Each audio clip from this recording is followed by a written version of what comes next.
ஸ்ரீ ஸ்ரீ மகாகணபதியுடைய திருவடிகளையும் என்னுடைய உபாசனை தேவதை ஸ்ரீ ஸ்ரீ வாராகி அம்பாளுடைய மலரடிகளையும் பணிந்து உலகம் முழுவதும் வாழக்கூடிய ஸ்ரீ குபேரன் டிவி நேயர்கள் அனைவருக்கும் உங்கள் தாம்பரம் ஸ்ரீ வாராகி ஈசானேசன் சுவாமியுடைய நல்லாசிகள், வாழ்த்துக்கள். ஜெய் வாராகி, ஜெய் ஜெய் வாராகி.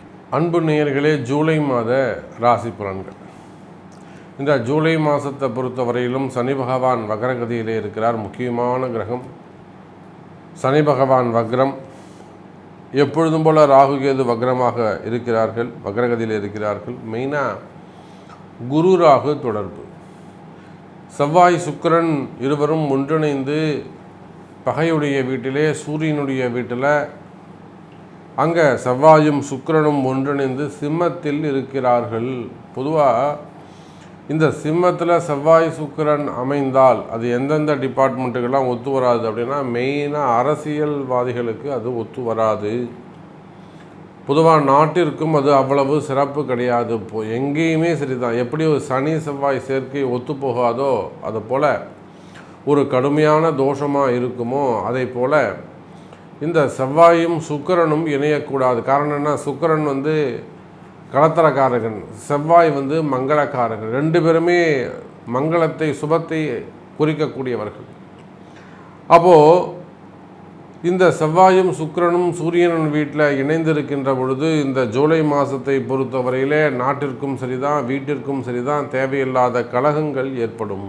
அதோடு மட்டுமல்ல, தொடர்ந்து இந்த செவ்வாய் சுக்கிரன் இணைந்து பயணித்து வருகிறார்கள். இவர்களுக்கு அந்த சனியுடைய பார்வை கிடைக்கின்ற பொழுது என்ன ஆகும்னா, அந்த குறிப்பிட்ட ராசி என்பர்களுக்கு, குறிப்பிட்ட ஜாதகருக்கு தேவையில்லாத மிகப்பெரிய எதிர்பார்க்காத பல விஷயங்கள் நடந்து விடுகின்றன வாழ்க்கையில். அல்லது ஒரு மிகப்பெரிய போராட்டங்கள் நடந்து விடுகின்றன. எதிர்பார்த்துருக்கவே மாட்டாங்க. ஒருத்தர் கொண்டு போய் ஒரு ஹையர் லெவலில் கொண்டு போய் சாமி உட்கார வச்சுருவார். ஒரு சிலருக்கு தீகாயங்கள் ஏற்படுவது, ஒரு ஃபயர் ஆக்சிடெண்ட் கம்பெனிலேயோ இல்லை ஃபேக்ட்ரியிலையோ வீட்டிலேயோ அல்லது வெளியிலேயோ நம்ம நிறைய பார்க்குறோம். அங்கே ஒரு கடை தீப்பிடிச்சு எரிஞ்சது, இங்கே ஒரு கடை தீப்பிடிச்சு எரிஞ்சது, காட்டு தீ பரவிச்சு, எரிமலை வெடிச்சது. அப்போ இதெல்லாம் இந்த செவ்வாய் சுக்கிரனுடைய காம்பினேஷன்ஸ். குறிப்பாக பெண்கள் தங்களுடைய தொழில் செய்யும் இடத்துல எச்சரிக்கையாக கவனமாக இருக்க வேண்டும். நீங்கள் அவர் என்ன மாதிரியான ஷாப் வச்சுருந்தாலும் சரிதான், பிஸ்னஸ் பண்ணாலும் சரிதான், உங்களுடைய பெண்கள் சுயமாக தொழில் செய்கிறீங்க அப்படின்னாக்கா உங்களுடைய தொழிலில் நீங்கள் ரொம்ப எச்சரிக்கையாக கவனமாக நடந்து கொள்ள வேண்டும். அந்த செவ்வாய் சுக்கிரன் சேர்க்கை அவ்வளவு சிறப்பு கிடையாது. அதே போல் இபி ரிலேட்டடாக ஒர்க் பண்ணக்கூடியவங்க, இபி ஆஃபீஸர்ஸராக இருக்கலாம், அல்லது இபி ஒர்க் பண்ணக்கூடியவங்களாக இருக்கலாம், எலக்ட்ரீஷியனாக இருக்கலாம், அல்லது அந்த ஒரு மேனுஃபேக்சரிங் ப்ராடக்ட், ஒரு கார் கம்பெனி இருக்குது, அதுக்கு தேவையான இபி சப்ளை பண்ணுறீங்களா, இபிக்கு தேவையான ப்ராடக்ட் எடுத்து கொடுக்குறீங்க, லைட்டு எல்லாம் கொஞ்சம் பண்ணித்தரீங்க. அப்போது அதே போல் இராணுவ அதிகாரிகள், காவல்துறை அதிகாரிகள், இராணுவத்தில் ஈடுபட்டிருக்கக்கூடியவங்க மற்றும் பாதுகாப்பில் இருக்கக்கூடிய அதிகாரிகள், அரசு அதிகாரிகள், அரசியல்வாதிகள், இவங்க எல்லாருக்குமே கூட மிகுந்த எச்சரிக்கையோடு கவனத்தோடு நடந்து கொள்ள வேண்டிய விஷயம். கண்டிப்பாக இந்த செவ்வாய் சுக்கிரனுடைய தாக்கம் எப்படி இருக்கும் அப்படிங்கிறது எனக்கு தெரியும்.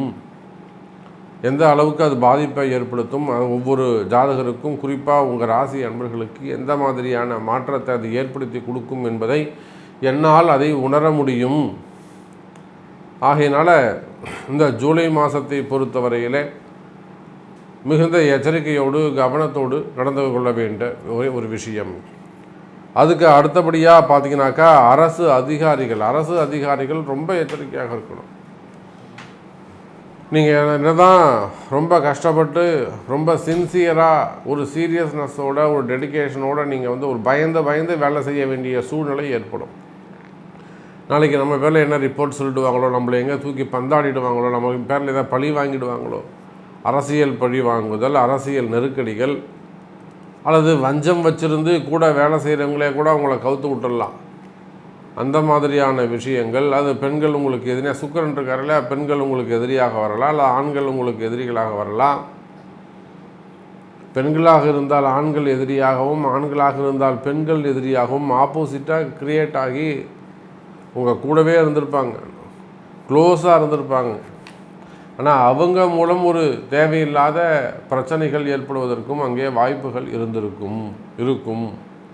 அப்போ குறிப்பாக அரசு அதிகாரிகள், அரசியல் தலைவர்கள், குறிப்பாக அரசியலில் ஈடுபட்டிருக்கிறவங்க தங்களுடைய எதிர்காலத்தை பற்றிய விஷயங்களை, கனவுகளை, எதிர்கால திட்டங்களை எல்லாம் ரொம்ப அக்யூரேட்டாக அது அடுத்து என்ன செய்ய போகிறோம், என்ன செய்யணும், இதெல்லாம் முன்கூட்டியே திட்டமிட்டு வைத்து கொள்ளுதல் சிறப்பை தரக்கூடியதாக இருக்கும். ஏன்னா செவ்வாய் சுக்கிரன் காம்பினேஷனுங்கிறது அவ்வளோ பெரிய விஷயம்.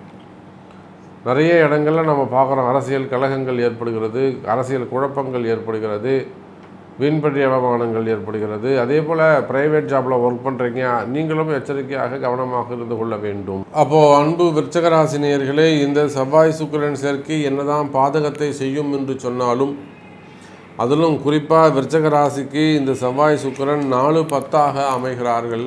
பாருங்கள், அந்த செவ்வாய் சுக்கிரன் எங்கே போகிறாங்க? பொதுவாகவே விருச்சிக ராசிக்கு சுக்கிரன் ஆனவர் அசுபராக மாறுகிறார். நீங்கள் விருச்சிக ராசி ஆனாலும் விருச்சிக லக்னம் ஆனாலும் சுக்கிரன் உங்களுக்கு ஆகாதவராகி விடுகிறார். அதனால தான் நிறைய விருச்சிக ராசி அன்பர்களுக்கு மனைவிமார்கள் சரிவர அமைவது இல்லை.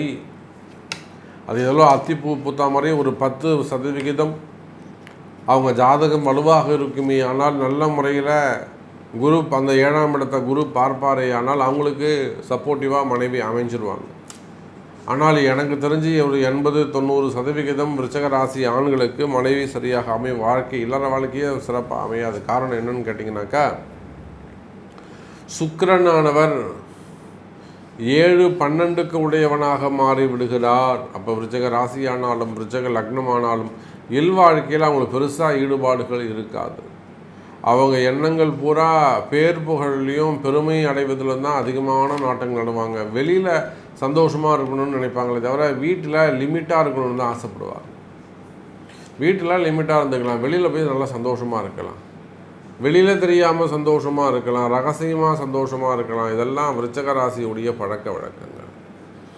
அப்போது இந்த ஜூலை மாதத்தை பொறுத்தவரையில் விருச்சிக ராசி என்பர்களே, உங்கள் ராசிக்கு நான் 10வது வீட்டில் கர்மஸ்தானத்தில், தொழில் ஸ்தானத்தில், அதுவும் ஏற்கனவே ஒரு பகையான கிரகம் பகை வீட்டில் போய் உட்காந்து பகை கிரகத்தோடு சேர்கிறது. ராகு சுக்கிரன், இந்த ராகு சுக்கிரன் செவ்வாய் ராகு தொடர்பு இருக்கு. இது என்னத்தை செய்யும்னாக்கா, விருச்சிக ராசி என்பர்களே, உடம்புல ஏதேனும் தேவையில்லாத வியாதிகள் அல்லது ஒரு மனசுக்கு பயம் ஏற்படுது, ஒரு ஆப்ரேஷன்ஸ், நான் ஒரு பிளட் டெஸ்ட் எடுத்தேன் எனக்கு அப்படி இருக்குன்னு சொல்லிட்டாங்க, ஒரு பிளட் டெஸ்ட் எடுத்தேன் எனக்கு இப்படி இருக்குன்னு சொல்லிட்டாங்க, எனக்கு கேன்சர் இருக்குன்னு சொல்லிட்டாங்க, கேன்சராக இருக்குமோன்னு எனக்கு பயமாக இருக்குது, ஒரு போன் ஃப்ராக்சரு அல்லது ஒரு அல்சர் இருக்குன்ட்டாங்க, ஒரு ஆப்ரேஷன் பண்ணணும்னு சொல்லிட்டாங்க. இந்த மாதிரி மாற்றி மாற்றி உங்களுக்கு ஏதேனும் உடம்புல ஏதாவது உடல் நலக்குறைவுகள் ஏற்படுதல் அல்லது ஆப்ரேஷன் செய்கிற அளவுக்கு கொண்டு போகிறது, அடிபடுறது, இந்த மாதிரியான பிரச்சனைகள் இருக்குமே. ஆனால் அதெல்லாம் உங்களுடைய கர்மா, அந்த கர்மா விலகுதுன்னு அர்த்தம். உங்கள் கர்ம மூட்டை, அந்த அழுக்கு மூட்டை முடிச்சு அவுக்கப்படுதுன்னு அர்த்தம். அதுலேருந்து கர்மா கொஞ்சம் கொஞ்சமாக குறைஞ்சிக்கிட்டு இருக்கு. நீங்கள் ஃப்ரெஷ் ஆகிட்டுருக்கீங்க, நல்ல முறையில் சுத்தமாகிட்டுருக்கீங்க, அதிக ஒளிமயமான நல்ல எதிர்காலம் உங்களுக்கு சீக்கிரமாக அமையப்போகுதுன்னு அர்த்தம். அப்போது இந்த சுக்கிரன் ராகுவை பொறுத்தவரையிலே, ராகுவோடு செவ்வாய் சுக்கிரன் ராகுவோடு இணைகின்ற பொழுது ஆப்ரேஷன்ஸ் எல்லாம் ஃபிக்ஸ் பண்ணியிருப்பீங்களே, ஆனால் அதெல்லாம் நடத்தி கொள்வது சிறப்பு. அல்லது சூக்ஷ்மமான வியாதிகள் இருக்குமே, ஆனால் ரகசியமான பிளட் டெஸ்ட் எடுத்தேன், அந்த டெஸ்ட் எடுத்தேன், இந்த டெஸ்ட் எடுத்தேன், யாருமே எதுவுமே இல்லைன்னு சொல்கிறாங்க சாமி, ஆனால் இதில் வீட்டுக்கு வந்தால் வலிக்குது, இங்கே வந்தால் பிரச்சனை இருக்குது, அங்கே போனால் பெயின் இருக்குது. ஆனால் ஹாஸ்பிட்டல் போகிறோம், இவ்வளோ லட்சமாக செலவு பண்ணுறோம், ஆனால் க்யூர் ஆக மாட்டேங்குது. க்யூர் ஆகுமா ஆகாதா, இல்லை ஒரு அங்கே அடையாளங்கள் ஏற்படுது, ஏதோ ஒரு சம்திங், அந்த மாதிரியான பிரச்சனைகள் இருக்குமே. ஆனால் அவையெல்லாம் சரியாகிறதுக்கான வாய்ப்புகள் உண்டு விருச்சிக ராசி நேயர்களே. அதே போல் இன்வெஸ்டர்ஸ், நான் புதுசாக ஒரு தொழில் ஆரம்பிக்க போகிறேன், புதுசாக ஒரு தொழில் செய்ய போகிறேன், பிஸ்னஸ் ஸ்டார்ட் பண்ண போகிறேன், என்கிட்ட கொஞ்சம் பைசா இருக்குங்க சாமி, நான் ஒரு 5 கோடி ரூபா வச்சுருக்கேன், இல்லை நான் ஒரு 50 கோடி ரூபா வச்சுருக்கேன், நான் ஒரு 100 கோடி ரூபா வச்சுருக்கேன், நான் ஒரு 200 கோடி ரூபா வச்சுருக்கேன், ஸோ நான் வந்து அதில் இன்வெஸ்ட் பண்ணலாம். எப்படி இன்வெஸ்ட் பண்ணலாம் சாமி, எந்த இடத்துல இந்த பைசா போடலாம், ரியல் எஸ்டேட்டில் போடலாமா, பில்டர்ஸில் போடலாமா, ஒரு அப்பார்ட்மெண்ட் கட்டலாமா, என்ன மாதிரியான தொழில் எனக்கு செட் ஆகும். நான் ஏற்கனவே இந்த மாதிரி செஞ்சதான் எனக்கு ஒரு லாஸ் ஆகிடுச்சு.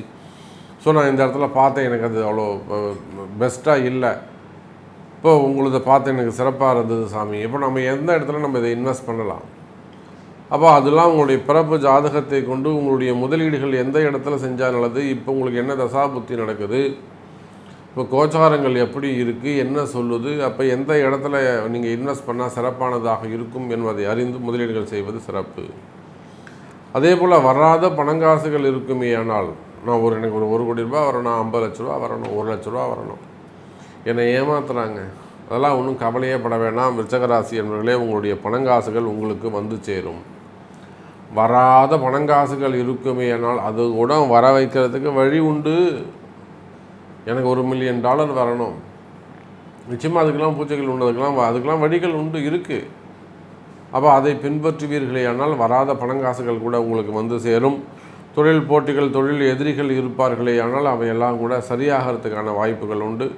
பொதுவாகவே விருச்சிக ராசினியர்களே, இந்த ஜூலை மாதம் உங்களுக்கு வருமானத்திற்கான காலம் என்பதை சொல்லிக்கொண்டு மீண்டும் வேறு அற்புதமான பதிவில் சந்திக்கிறேன். ஜெய் வராகி, ஜெய் ஜெய் வராகி. ஸ்ரீ குபேரன் டிவியை பார்த்தமைக்கு நன்றிகள். மேலும் இது போன்ற தகவல்களை தெரிந்து கொள்ள ஸ்ரீ குபேரன் டிவியை சப்ஸ்கிரைப் செய்யுங்கள். மறக்காமல் பெல் ஐக்கானை கிளிக் செய்யுங்கள்.